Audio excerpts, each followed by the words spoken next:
Hello friends. അപ്പോൾ ഇന്നേ ഒരു റെസിപ്പി വീഡിയോ അല്ല കേട്ടോ.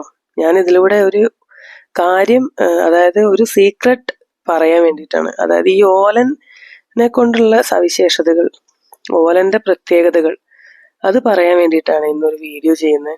അപ്പോൾ ഞാനിത് ഓലൻ ഉണ്ടാക്കി കാണിച്ചതും കൂടെയാണ് അതിൻ്റെ കൂടെ. പക്ഷെ ഇതൊരിക്കലും റെസിപ്പി പറയാൻ വേണ്ടിയിട്ടുള്ള വീഡിയോ അല്ല. അപ്പോൾ എല്ലാവരും എൻ്റെ ചാനലൊന്ന് സബ്സ്ക്രൈബ് ചെയ്യണം, എന്നെ ഒന്ന് സപ്പോർട്ട് ചെയ്യാൻ വേണ്ടിയിട്ട്. ഈ ഒരു ഓലൻ ഉണ്ടാക്കിയത് കുമ്പളങ്ങ ഉപയോഗിച്ച് മാത്രമാണ്, അതായത് വൈറ്റ് പംകിൻ ഉപയോഗിച്ച് മാത്രമാണ് നമ്മൾ ഈ ഒരു ഓലൻ ഉണ്ടാക്കിയത്. അപ്പോൾ ഇതെനിക്ക് എൻ്റെ അച്ഛനാണ് കേട്ടോ പറഞ്ഞു തന്നെ. ഇത്തവണത്തെ തിരുവോണം ഞാൻ എൻ്റെ വീട്ടിലായിരുന്നല്ലോ. അപ്പോൾ ആ സമയത്ത് ഞങ്ങളെ കുറച്ച് ഫ്രണ്ട്സും ഉണ്ടായിരുന്നു. അപ്പോൾ അവർക്ക് ഓരോ കാര്യങ്ങൾ പറഞ്ഞു കൊടുക്കുന്ന കൂട്ടത്തിലാണ് ഇതിൻ്റെ പ്രത്യേകത അച്ഛൻ പറയുന്നത്. അതുവരെ എനിക്കും അറിയില്ലായിരുന്നു. ഞാൻ കുറെ ചിന്തിച്ചിട്ടുണ്ട്, എന്താ ഈ ഒരു വികാരവും ഇല്ലാത്ത ഒരു വിഭവമാണ് ഓലൻ. എരിവില്ല, പുളിയില്ല, മധുരമില്ല, ഒന്നുമില്ല. അപ്പൊ ഇത് എന്തിനായിരിക്കും ഞാൻ കുറെ ചിന്തിച്ചിട്ടുണ്ട്. അപ്പൊ കുറെ പേർക്കൊന്നും ഇത് ഇഷ്ടമല്ല, കാരണം ഇതിനൊരു ടേസ്റ്റും ഇല്ലാത്തത് കാരണം ഇത് ആർക്കും ഇഷ്ടമല്ല. അങ്ങനെ ഞാൻ ശ്രദ്ധിച്ചിട്ടുണ്ട് അത്. അപ്പോൾ അച്ഛനാണ് ഇപ്രാവശ്യം പറയുന്നത് ഇതിന് ഒരുപാട് പ്രത്യേകതകളുണ്ടെന്ന്.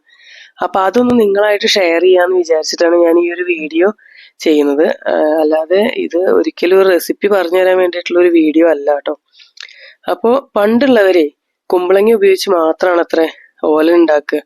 ഇപ്പോഴാണ് നമ്മൾ മത്തനൊക്കെ ഇടാൻ തുടങ്ങിയത്. വൻപയറും മത്തനൊക്കെ ഇട്ടിട്ട് ഓലൻ വെക്കാൻ തുടങ്ങിയത് ഇപ്പോഴാണ്. പണ്ടുള്ളവർ അതുകൊണ്ടാണ് ഇങ്ങനെ ഇതുപോലെ ചെയ്യാന്ന് ഞാൻ വിചാരിച്ചത്.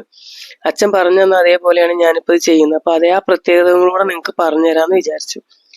അപ്പോൾ ഇനി ഞാൻ ഇതിന്റെ പ്രത്യേകത പറയാം. അതെന്താന്ന് വെച്ചാൽ, നമ്മൾ സദ്യ കഴിക്കുമ്പോൾ സദ്യയിൽ ഒരുപാട് വിഭവങ്ങളുണ്ട്. അപ്പോൾ എല്ലാത്തിൻ്റെയും ടേസ്റ്റ് നമുക്ക് വേറെ വേറെ നമുക്ക് അറിയണമെന്ന് ആഗ്രഹിക്കുന്നവരുണ്ടാവാം. ചിലവർക്ക് എല്ലാം ഒരുമിച്ച് ചോറിൽ കൂട്ടി മിക്സ് ചെയ്ത് കഴിക്കാനാണ് ഇഷ്ടം.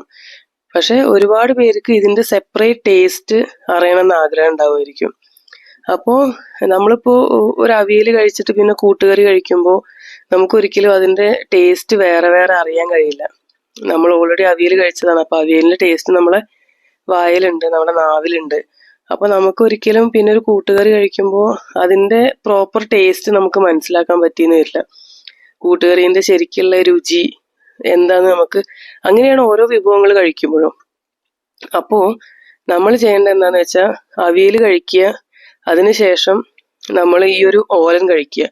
ഈ ഓലൻ കഴിക്കുന്ന സമയത്ത് നമ്മുടെ ഈ കുമ്പളങ്ങ ഓലൻ നമ്മുടെ നാവിലെ എല്ലാ ടേസ്റ്റ് ബഡ്സും ക്ലിയർ ചെയ്യും. എന്നിട്ട് നമ്മൾ പിന്നെ വേറൊരു ഐറ്റം കഴിക്കുമ്പോൾ നമുക്ക് അതിന്റെ കറക്റ്റ് ടേസ്റ്റ് മനസ്സിലാവും. അതാണ് അത്ര നമ്മൾ ഓലന്റെ പ്രത്യേകത. അപ്പൊ സദ്യയിൽ എന്തിനാണ് ഓലൻ വെച്ചിരിക്കുന്നതെന്ന് ചോദിച്ചാൽ അതാണ് അതിന്റെ ആൻസർ. അതായത് നമ്മൾ കഴിക്കുന്ന ഓരോ വിഭവത്തിന്റെയും ടേസ്റ്റ് നമുക്ക് കറക്റ്റായിട്ട് നമ്മളെ നാവിൽ കിട്ടാൻ വേണ്ടിയിട്ട്. അതായത് നമ്മൾ ഒരു വിഭവം കഴിച്ച് അതിന് ശേഷം ഓലൻ കഴിക്കുക. ഈ ഓലൻ കഴിക്കുന്ന സമയത്ത് നമ്മുടെ നാവിലെ ടേസ്റ്റ് ബഡ്സ് ഒക്കെ എല്ലാ പഴയ നമ്മൾ മുന്നേ കഴിച്ച വിഭവത്തിന്റെ ടേസ്റ്റുകൾ ക്ലിയർ ചെയ്ത് തരും. അപ്പൊ നമുക്ക് പുതിയൊരു ടേസ്റ്റ് അറിയാൻ പറ്റും വേറൊന്ന് കഴിക്കുമ്പോൾ. അപ്പോൾ ഓലൻ കഴിച്ചതിന് ശേഷം വേറൊരു കൂട്ടുകറിയോ അല്ലെങ്കിൽ കാളനോ അല്ലെങ്കിൽ മുളകാ പച്ചടിയോ എന്താ വെച്ചാൽ കഴിച്ചു നോക്കുക. അപ്പൊ നമുക്ക് ആ ഒരു വിഭവത്തിന്റെ കറക്റ്റ് ടേസ്റ്റ് നമുക്ക് മനസ്സിലാക്കാൻ പറ്റും.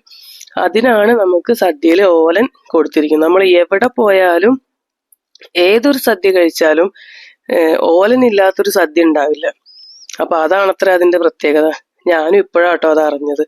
അപ്പൊ അത് ഞാൻ നിങ്ങൾക്കൊന്ന് ഷെയർ ചെയ്യാം, എല്ലാവരോടും ഒന്ന് പറയാന്ന് വിചാരിച്ചിട്ടാണ് ഇങ്ങനെ ഒരു വീഡിയോ ചെയ്തത്. അപ്പൊ അച്ഛൻ പറഞ്ഞത് എന്താന്ന് വെച്ചാൽ, പണ്ടുള്ള ഓലന്റെ കറിയില് കുമ്പളങ്ങ മാത്രമേ ഇടുള്ളൂ, വേറെ ഒന്നും ഇടില്ല എന്ന് പറഞ്ഞതുകൊണ്ട് എന്നാ പിന്നെ കുമ്പളങ്ങ മാത്രം വെച്ചിട്ട് ഒരു ഓലൻ വെച്ച് നോക്കിയാൽ അറിയാലോ എന്ന് കരുതിയിട്ടാണ് ഞാൻ ഇങ്ങനെ ട്രൈ ചെയ്ത്.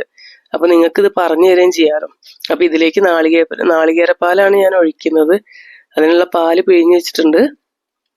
അപ്പൊ ഇനി കറി റെഡി ആകുമ്പോൾ ഞാൻ അതിലേക്ക് പാലൊഴിക്കും. അപ്പൊ ഇപ്പൊ നിങ്ങൾക്ക് എല്ലാവർക്കും മനസ്സിലായില്ലേ കുമ്പളങ്ങയുടെ പ്രത്യേകത എന്താണ്. അപ്പൊ കുമ്പളങ്ങ ഓലൻ കൊണ്ടുള്ള ഒരു സ്പെഷ്യാലിറ്റി ഇതാണ്. ഇനിയൊരു സദ്യ കഴിക്കാൻ നിങ്ങൾക്ക് അവസരം കിട്ടുമ്പോൾ ഈ ഒരു കാര്യം നിങ്ങൾ ട്രൈ ചെയ്ത് നോക്കുക.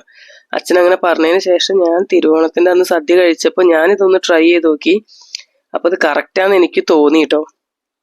പക്ഷെ നിങ്ങളിത് ഒന്ന് ട്രൈ ചെയ്ത് നോക്കിയിട്ട് എന്നോട് അഭിപ്രായം പറയണേ. ഓക്കെ, അപ്പോൾ എല്ലാവരും ചെയ്ത് നോക്കണം. ബൈ.